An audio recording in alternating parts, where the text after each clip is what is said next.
Horoscope जन्म पत्री के हमने बहुत तरह के अलग अलग विभिन्न तरह के उपाय देखे हैं।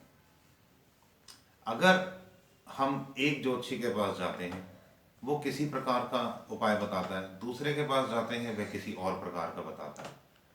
व्यक्ति इतना कंफ्यूज हो जाता है कि करे तो करे क्या। वो समझ रहा है कि हाँ मेरी लाइफ में प्रॉब्लम्स चल रही हैं, नो डाउट प्रॉब्लम्स हैं, उस प्रॉब्लम्स को हमें ठीक भी करना है और उसको ठीक करने के लिए अगर हमारे को हॉरोस्कोप एस्ट्रोलॉजी जन्म पत्री के द्वारा कुछ ठीक करना है तो हमारा मन बनता है। तो इतना कन्फ्यूजन है, एक ही चीज़ को अलग अलग लोग इतने अलग अलग तरीके से डिस्क्राइब करते हैं। मैं ये नहीं कह रहा कि वो गलत तरीके से डिस्क्राइब करते हैं या उनका मत अलग अलग हो सकता है, पर वो बोलते अपनी अपनी जगह पे ठीक है। परंतु व्यक्ति जैसे मैं हूं, मैं तो बहुत ज़्यादा कंफ्यूज हो जाऊंगा कि मैं किसकी बात मानूं, एक ए बी सी डी किसकी बात माने। क्योंकि हमें पता है अगले प्रोफेशनल हैं, they will charge, doesn't matter, we will pay them.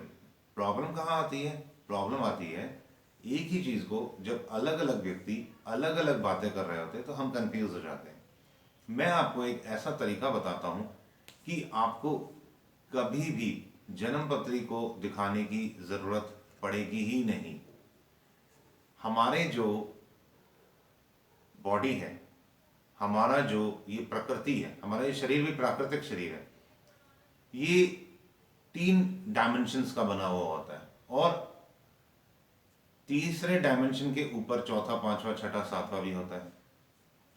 अगर हम अपनी जो इस समय 3 डायमेंशंस पे हमारी जो वाइब्रेशंस वाइब्रेट कर रही है, जो फ्रीक्वेंसी हमारी वाइब्रेट कर रही है थर्ड डायमेंशन पे, इसको अगर हम फोर्थ पे ले जाएं, फिर धीरे धीरे फिफ्थ पे ले जाएं, मतलब कहने का मतलब if we raise our consciousness, if we raise our frequency, तो हम देखेंगे हमारे जन्म पत्री में कोई भी ग्रह किसी भी प्रकार का गलत असर दिखा रहा हो, चाहे कोई महादशा अथवा किसी तरह की कोई दृष्टि, हमारे जीवन में उसका प्रभाव नहीं पड़ेगा अथवा कम पड़ेगा।